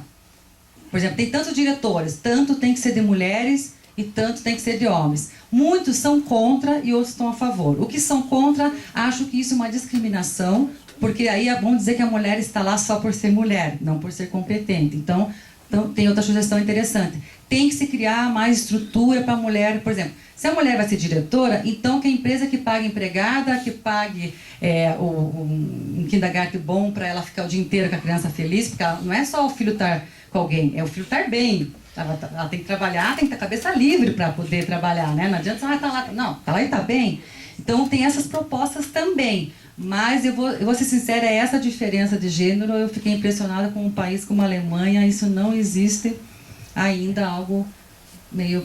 Em relação aos refugiados, depois eu posso só complementar. Iniciativa para que isso mude, chegue a mudar, porque assim, eu acho que o pai também tem a responsabilidade de cuidar do filho, e daí eles jogam, por exemplo, só para a mulher, como se a empresa fosse, sabe, para mim tinha que ser dividido, na minha opinião, e não tem nenhum movimento social para lidar com preconceito. Eu destaco duas coisas. Não, primeiro a iniciativa, uma delas é a cota da empresa, mas seria mais para dar poder para as mulheres. Também vi um número grande de mulheres na política mais do que aqui, não significa, não muito, mas bem mais que o Brasil, que nós não temos. Mas eu acho que é uma questão mundial mesmo e que elas têm um grande prejuízo na Alemanha. Não acho que há uma perspectiva diferente nesse sentido, não. Bom, esse evento eu procuro fazer bastante democrático. É um evento assim que eu quero incluir todos os alunos. Tem alunos que no sábado trabalham, tem alunos que não têm condições de estar aqui. e são loucos para fazer uma pergunta. Então, eu tomei a iniciativa de localizar 2 alunos que gostariam muito de fazer uma pergunta para a Cláudia, e a Thalita e o Johnny entrevistaram esses alunos. Obrigada pelas perguntas. Como eu havia já falado para vocês, a primeira pergunta foi sobre o Estado Social de Direito, né? Democrático de Direito. Um sistema baseado na cooperação e no consenso. Como eu já falei para vocês sobre o sindicato nas empresas e o governo nos bancos, mas isso seria no sentido mais legal, que isso acontece, esse Estado Social. Vamos falar um pouco sobre a questão econômica. 95% da economia alemã é de empresas de pequeno porte, de médio e pequeno porte. O que significa? Eles têm como princípio não só otimizar o lucro para seus acionistas, mas eles têm sempre um plano de longo prazo, de qualificação pessoal, do pessoal que trabalha, que atua na sua empresa, e também tem um grande sentimento de responsabilidade. Então, é um país, você sabe que é o 3º país exportador do mundo, a Alemanha. Em torno de 67% das empresas pequenas e médias é que exportam na Alemanha. Então, isso é um grande valor. As pequenas empresas, elas geram emprego, segurança e competência. Também no sistema, na prática acontece com a questão trabalhista. Lá não pode ser mandado embora alguém, um trabalhador, um empregado, sem justa causa. É bem complicado, eles fazem as suas cláusulas, o trabalhador com o empregado, e para mandar embora alguém é muito complicado, ou seja, há uma estabilidade maior também em relação a isso. E também posso destacar a questão cultural. Na prática, a questão do coletivo é mais importante do que o individual. Às vezes nós estamos aqui, eu acho muito engraçado, isso pode ser, podemos especular, pode ser que a gente tenha uma vertente, uma influência muito norte-americana. Mas como que eu não posso fazer, se é meu, digamos, a minha casa, ou o meu direito, ou enfim, não pode, porque o coletivo vem em primeiro lugar. Você pode, se isso não prejudicar o coletivo. Se prejudicar, acabou. Então, por exemplo, se você vai numa praça, se você vai em algum lugar na Alemanha, você não pode prejudicar aquele bem público. Guten Tag, professora Cláudia. Bom dia, professor Rogério. Bom dia a todos. Hoje eu estou aqui com a Bianca, ela que é acadêmica de Direito do 3º período da noite, e gostaria de fazer uma pergunta para você, professora Cláudia. Professora, como que funciona na prática o Estado Social Democrático na Alemanha? Agora eu gostaria de chamar o meu colega Johnny Paz, que está lá no bloco D de Direito. Bom dia, Thalita. Bom dia, professor Rogério. Bom dia, professora Cláudia. Estou aqui com a aluna Júlia, do 3º período de Direito, e ela também tem uma pergunta para fazer. Bom dia, professora. Eu gostaria de saber se o Brasil adotasse o sistema parlamentarista da Alemanha, se a política brasileira ficaria melhor. Johnny Paz para o Sábado do Saber. Jornalistas. Não é por jornalismo, mas tem jornalistas aqui. Obrigada pelas perguntas. Como eu havia já falado para vocês, a primeira pergunta foi sobre o Estado Social de Direito, né? Democrático de Direito. Um sistema baseado na cooperação e no consenso. Como eu já falei para vocês sobre o sindicato nas empresas e o governo nos bancos, mas isso seria no sentido mais legal, que isso acontece, esse Estado Social. Vamos falar um pouco sobre a questão econômica. 95% da economia alemã é de empresas de pequeno porte, de médio e pequeno porte. O que significa? Eles têm como princípio não só otimizar o lucro para seus acionistas, mas eles têm sempre um plano de longo prazo, de qualificação pessoal, do pessoal que trabalha, que atua na sua empresa, e também tem um grande sentimento de responsabilidade. Então, é um país, você sabe que é o 3º país exportador do mundo, a Alemanha. em torno de 67% das empresas pequenas e médias é que exportam na Alemanha. Então, isso é um grande valor. As pequenas empresas, elas geram emprego, segurança e competência. Também no sistema, na prática acontece com a questão trabalhista. Lá não pode ser mandado embora um trabalhador, um empregado sem justa causa. É bem complicado, eles fazem as suas cláusulas, o trabalhador com o empregado, e para mandar embora alguém é muito complicado, ou seja, há uma estabilidade maior também em relação a isso. E também posso destacar a questão cultural. Na prática, a questão do coletivo é mais importante do que o individual. Às vezes nós estamos aqui, eu acho muito engraçado, isso pode ser, podemos especular, pode ser que a gente tenha uma vertente, uma influência muito norte-americana. Ah, mas como que eu não posso fazer, se é meu, digamos, a minha casa, ou o meu direito, ou enfim, não pode, porque o coletivo vem em primeiro lugar. Você pode, se isso não prejudicar o coletivo. Se prejudicar, acabou. Então, por exemplo, se você vai numa praça, se você vai em algum lugar na Alemanha, você não pode prejudicar bom dia, aquele bem professor. público. Obrigado pelo Sábado do Saber. Queria agradecer também a professora Cláudia por ter vindo aqui fazer essa palestra pra gente. E aproveitando que você acabou de falar de sair do país e tal, aproveitando esse gancho, eu queria que você falasse um pouco da questão da experiência. Quem pensa realmente, tem pessoas que querem sair do país e querem viver em outro país, e no curso de Direito a gente vê muito em questão de leis, e a gente está muito preocupado com as leis brasileiras, né? E o direito em outros países, não só as leis, né? O direito mesmo pode ser diferente em outros países. Então eu queria que você falasse e desse uma dica para quem quer tá fazendo direito e quer trabalhar em outro país, como é que pode direcionar essa carreira para ir para lá, o que seria interessante, na sua vivência, o que te ajudou o curso de Direito ou a sua vida para ir trabalhar com direito fora do país? Mais diretamente da Alemanha ou dependendo da situação? Independente, Na verdade, direito é um pouco mais delicado. Se for para se preparar, seria o direito internacional e as questões empresariais, né, de direito realmente de exportação e importação. Em outras questões é bem complicado. É bem complicado trabalhar fora.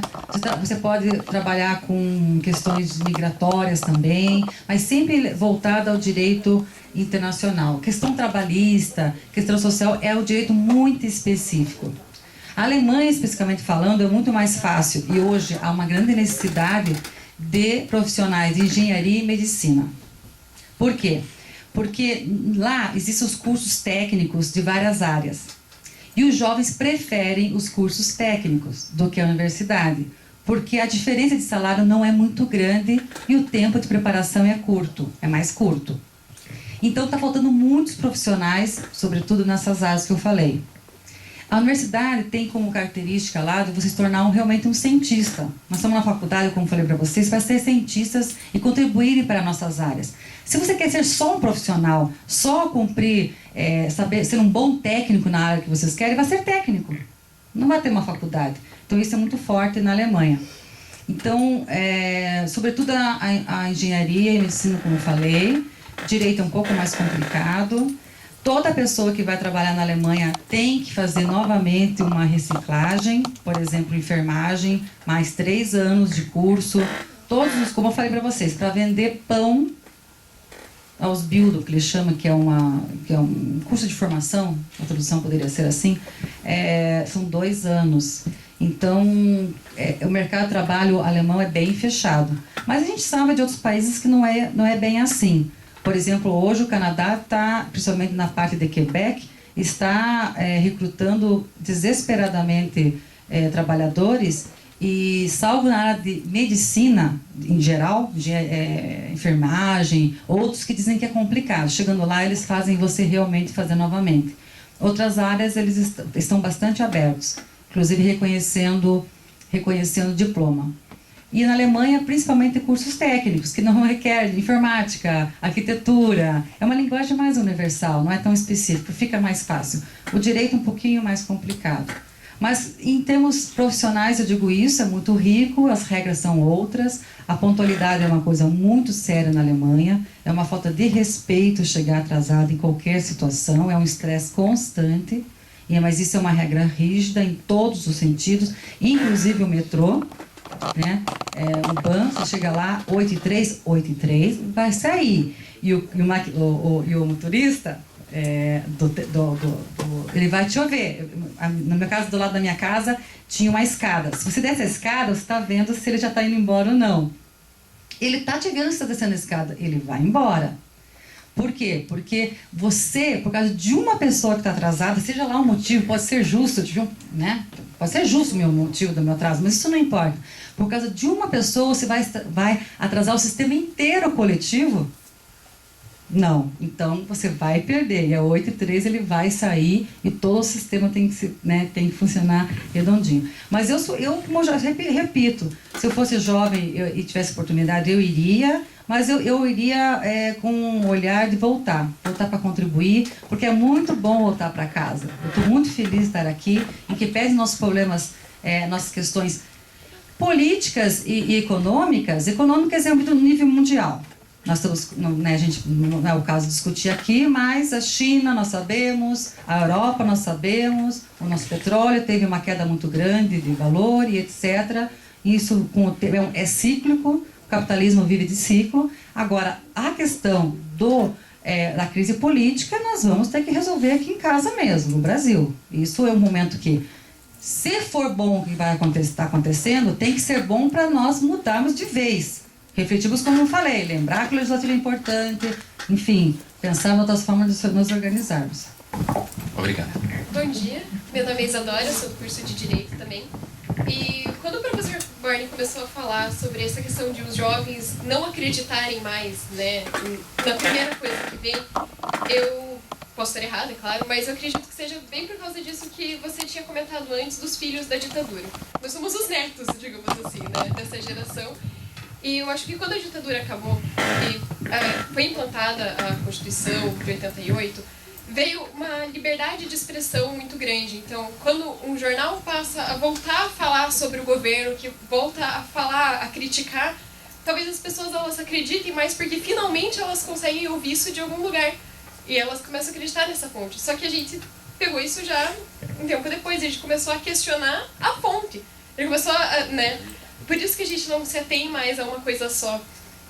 E outra coisa também que eu fiquei me coçando até para falar ali, foi a questão da fraternidade. Eu discordo um pouco de você, professor. Eu acho que a gente está caminhando muito para isso em muito pouco tempo. Por exemplo, como todo mundo aqui sabe, já foi mudado o Código de Processo Civil. E esse código foi muito importante justamente para isso, porque ele está mudando essa cultura do litígio do brasileiro. Porque a gente tinha essa cultura de entrar com o processo para brigar. Agora a gente está buscando outras soluções, até para desafogar o nosso sistema judiciário, mas também para todo mundo sair ganhando. A gente tem mediação, conciliação, arbitragem, e é justamente para isso, para todo mundo visualizar um todo. Não é só para você chegar num judiciário e eu vou ganhar de você. É para os dois resolverem de uma forma razoável. Então, era isso. Acho que a gente está... Bom, primeiramente eu fico sempre feliz de ver a Isadora. A Isadora, ela sempre participa da nossa Sábado do Saber, né? Ela sempre me ajuda. Essa vez eu não deixei ela me ajudar. Não deixei ela me ajudar porque eu acho que ela tem que curtir um pouquinho o evento, tá? E eu adoro você ter a sua opinião, independente da minha posição. Já estou mudando minha posição.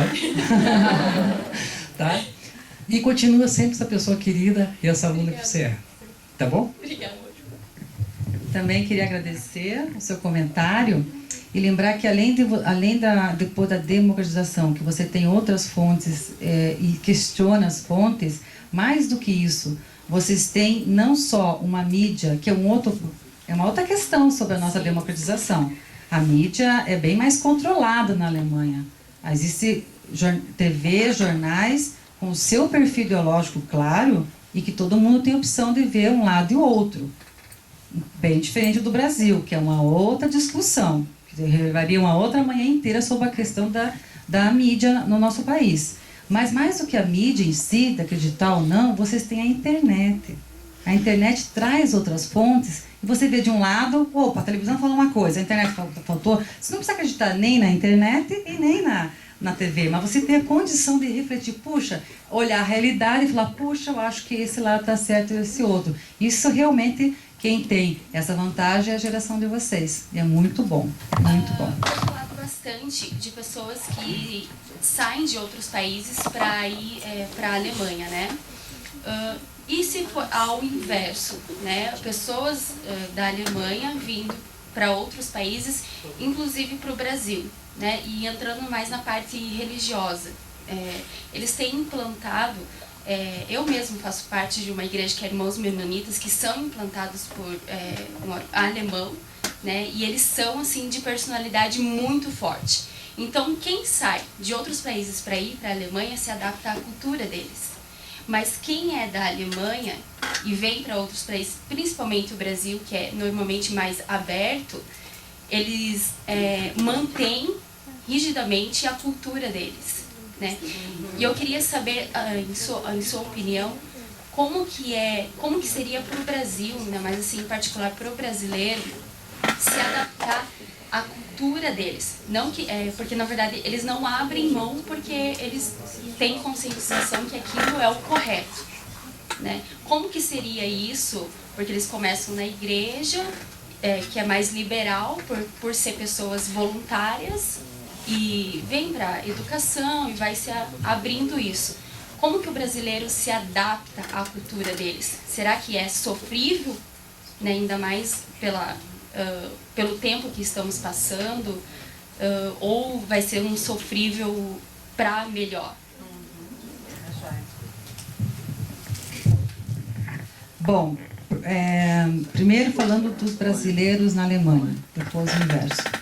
É difícil. Na verdade, e sobretudo, tem por vários aspectos, por eles e por nós. Primeiro, quando encontrava alguns brasileiros que não eram do Sul, principalmente do Nordeste, que tem muito mais do que no Sul, nordestinos, eles olhavam para mim, você é de Curitiba? Então você não sente diferença, já se sente em casa, eles brincavam assim comigo. Quando eu olhava para ele, eu falava, que exagero, né? Eu sou do Curitiba, do Brasil. Só que quando eu olhava para eles, eu ficava imaginando, nossa, é verdade. A pessoa vem num país calor, de um estado que tem muito calor, praia, e com hábitos diferentes do nosso, por conta até do tempo, realmente a dificuldade deles era bem maior que a minha. Então tem a questão do tempo, né? E a questão cultural. Realmente, inclusive com os refugiados agora, os alemães acreditam que eles podem germanizar. Ou seja, você aprende a língua alemã e você está na casa deles e vai ser do jeito deles. Fez a pontualidade, separação do lixo, que é super sério, filas no caixa tudo tem fila no caixa do mercado, silêncio e respeito em relação a regras, inclusive, que não pode se tomar banho depois das 10 quando é prédio, porque você vai fazer barulho na tubulação. Só para vocês terem uma ideia. É assim. A partir das 8 da noite você vê um silêncio grande. Como está frio, as pessoas vão para casa, eles são muito caseiros por conta também. O tempo determina muito isso. É bastante difícil a adaptação, de forma geral. Eu acho que há pessoas que se adaptam, mas de forma geral são pessoas que se adaptam no sentido assim, eu gostei que as regras são assim, eu vou cumprir e estou bem. Por exemplo, você não pode, nós curitibanos somos assim também. Você vai na casa de alguém, você avisa, pelo menos um dia antes. Se é muito amigo íntimo, você avisa antes. Nunca você vai chegar na casa de alguém sem avisar. E isso no Nordeste é normal. Você pode estar de pijama lá, tranquilo, descansando. Vai chegar alguém, mas a pessoa nem me avisou, eu tô descansando. E lá é treino. Alguém me contou uma experiência pessoal, eu não vi, mas que um irmão fez surpresa pro outro, chegou sem avisar e ele falou, desculpa, eu não estou preparada para te receber, volte amanhã. É sério. Você descumpriu uma regra social, é sério. Eu não duvido que isso tenha acontecido. Então, é um pouco assim, realmente o brasileiro tem que se adaptar, mas não é tão difícil porque nós somos flexíveis. A gente vai, tem que fazer, tá bom, eu vou fazer. Aí você tenta dar aquele jeitinho brasileiro, não dá certo. Aí você para de fazer o jeitinho brasileiro. Você vê que não dá certo. Ou você vai ser penalizado, ou alguém vai chamar a tua atenção, né? Então, de forma... Agora...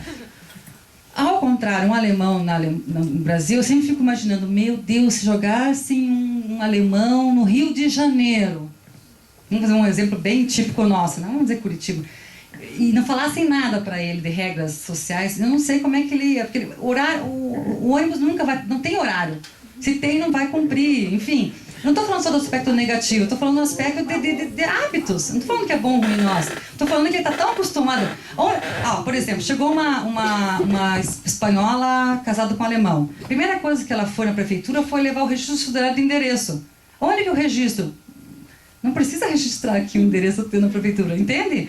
Não existe, por exemplo, pessoas no posto para encher o teu tanque. Né? Ela pegou, desceu do carro, foi lá, pegou no tanque, colocou e foi pagar. Não, aqui nós temos os frentistas. Enfim, são hábitos, mas assim, eles têm maior dificuldade quando chegam aqui e normalmente eles se mantêm. E a maioria deles vai embora. Eles não têm dificuldade. Em que pese, eles têm um carinho e uma admiração, não admiração, mas eles têm um carinho, eles gostam do brasileiro. Então, por exemplo, diferente, eles estão bastante delicados em relação ao imigrante, mas se você fala vários países, depende do país, eles fazem um tipo de reação. Se fala que é brasileiro, eles já abrem um sorriso. Eles acham que a gente é o país do carnaval e está tomando caipirinha e sambando na frente do mar todo dia. Eu falo, infelizmente não é verdade, eu falo. Infelizmente eu não fico tomando caipirinha na frente do mar, infelizmente não é a verdade. Mas eles têm, e como nós somos simpáticos, olha como nós recebemos imigrantes, um estrangeiro. Pode vir um alemão, o que a gente vai fazer? Vai ter atenção, vai ter curiosidade, vai querer indicar para ele algum lugar. Nossa, a maioria de nós brasileiros somos assim. Nós do Nordeste, então, vai levar ele para casa, para ele comer uma muqueca em casa, e leva. E o cara vai se sentir... No Nordeste, um alemão, ele se sente um deus. Todo mundo quer agradar, todo mundo é alegre, todo mundo dança, todo mundo... Eles acham isso aqui um paraíso nesse sentido. Nesse sentido de nós temos uma alegria, uma espontaneidade que eles não têm. Então eles queriam ter isso também. Não tem. Mas é mais difícil para eles se adaptarem. Muitos alemães bem, mas realmente não é fácil para eles também, por outros motivos, se adaptar aqui. Eu queria agradecer a presença. Eu sou Paula, do curso de Direito. Eu vi que você colocou que que a religião lá predomina bastante em tudo. Que até quando eles vão fazer registro na prefeitura, como você colocou, eles têm que indicar qual a posição religiosa deles. E é até cobrado um imposto em cima da posição religiosa. Esse imposto, ele tem diferença de valores para católicos, para protestantes, e ele também é revertido para os partidos dessa determinada religião, como você colocou? A diferença de valor não há.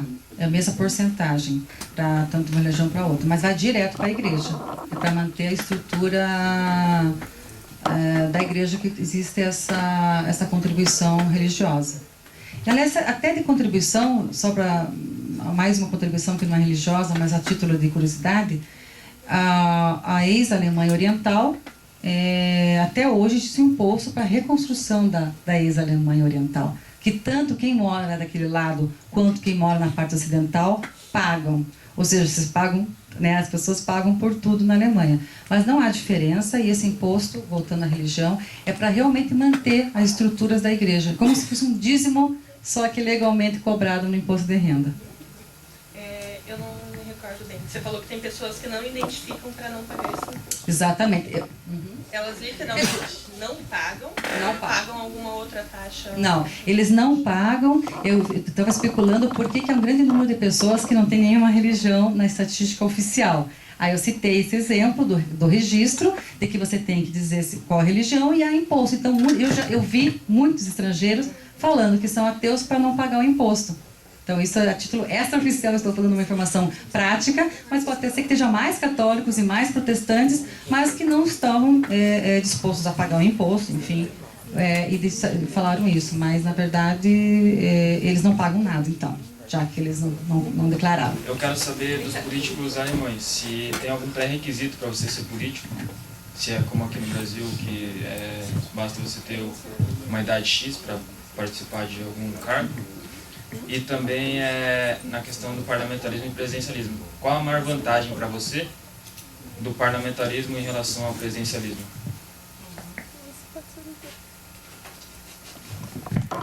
Os requisitos para ser político na Alemanha também é o de idade. A diferença é que os partidos deles são muito sólidos, por conta até do próprio sistema que eu falei, de voto de legenda. Então, um partido muito sólido acaba tendo muita consistência, a pessoa tem compromisso com o partido, com o seu pensamento, e acaba tendo uma postura mais correta, além dos valores que a gente discutiu. Então, critérios de competência, de curso, isso não existe. Faculdade, tem de idade também. Mas, pelo fato de ter partidos sólidos, e esse sistema que a gente falou, eles acabam tendo uma estrutura mais estável politicamente. E é assim, dou um exemplo político para vocês. Em 2011, se não me engano, um ministro que ia ser o novo chanceler, depois de Angela Merkel, estava cotado para ser, foi acusado de plagiar o seu doutorado. Ele estava com 39 anos de idade. Era, ou seja, o próximo chanceler. E ele acabou perdendo toda a carreira política dele por conta do plágio. Perdeu o título de doutorado na faculdade e perdeu o cargo político. Então, para você ter a seriedade dos valores, né, que abarcam um político, mas critérios objetivos não há. Em relação ao presidencialismo e parlamentarismo, depende de cada sociedade, né? Cada sociedade tem suas necessidades. Se você tem um parlamentarismo com menos partidos e consegue negociar, poderia ser melhor. Eu acho que até no nosso país, as pessoas iriam prestar mais atenção. Puxa, se são eles que vão dizer quem é o presidente, não eu, vamos votar melhor neles. O que não está acontecendo hoje. Eles ainda hoje têm o poder, inclusive, de tirar um presidente. E nós não estamos prestando atenção. Quem sabe, se fosse parlamentarista, a gente tomaria mais atenção. Puxa, eles vão escolher e podem tirar, deixa eu prestar atenção em quem eu vou votar para deputado. Talvez nesse sentido o parlamentarismo seria melhor, junto com uma reforma política para não ter tantos partidos, que teria que ser discutido melhor, senão também não há negociação nesse sentido. Obrigado. Bom, pessoal, dois recadinhos. Primeiro, na quinta-feira nós teremos um debate sobre o direito eleitoral no Brasil. Vamos falar alguns pontos polêmicos. Vai participar desse debate eu, professor Rogério, né? A professora Cláudia vai estar, quinta-feira, 19 horas, a princípio na sala 44, que era uma sala maior. O professor Frederico Almeida, que fez o primeiro sábado do saber. O professor Nelson Bicker Jr., que participou do segundo sábado do saber. Então, vocês estão convidados. Ali tem que fazer inscrição na internet. Mas as pessoas estão com dificuldade de fazer inscrição e a Mara diz para assinar a lista no dia. Só não sei se vai ter lugar para todo mundo. Mas nem que fique no corredor, a gente dá um jeito. Tá? Outra coisa. Eu e a Cláudia, lá no Tribunal Regional Eleitoral, nós estamos elaborando um projeto fantástico para conhecer o Tribunal Regional Eleitoral. A princípio vai ser no começo de junho. Para acadêmicos de todas as áreas. Então, o projeto para acadêmicos de todas as áreas. A gente vai reunir um dia no tribunal, convidar quem quiser ir, vai sair certificado e visita orientada quem está fazendo. Nós vamos reunir acadêmicos de todas as faculdades. De todas as faculdades. É uma palestra, depois eles vão assistir um pedaço da sessão, se coincidir o dia da sessão de votação, vai coincidir. Depois eles vão fazer um passeio, conhecer os cartórios eleitorais, a central de atendimento e as urnas eletrônicas. Então vocês vão receber um certificado de atividade complementar e para quem está fazendo visita orientada vai ter frequência em visitas orientadas. Vai ser para todas as faculdades de Curitiba e região metropolitana, porém, você sabe que aqui é minha casa. Então o primeiro, provavelmente eu vou fazer algum trabalho com vocês como a primeira faculdade a participar desse projeto. Ok? Então, com o tempo eu vou anunciar para vocês, vou convidar vocês. Eu não, nós, fraternidade, eu e a Cláudia. Uma parceria de muito tempo. Não vou falar o tempo, mas eu e a minha Meine Kleine Schwester, minha irmãzinha Cláudia. Tá certo? Eu vou passar... Primeiro eu quero agradecer mais uma vez a oportunidade de estar esse sábado de manhã com vocês. Muito obrigada. Realmente me surpreendeu a posição. O professor Rogério Born tem razão em relação a como vocês estão acompanhando e discutindo esse assunto. O mundo está em mudança, o Brasil está em mudança. Então nós temos que ser autores e não espectadores desse momento. E se a Europa deu as suas soluções, surgiu seus problemas e ela deu as suas soluções, Nós, aqui no Brasil, temos que fazer as nossas soluções.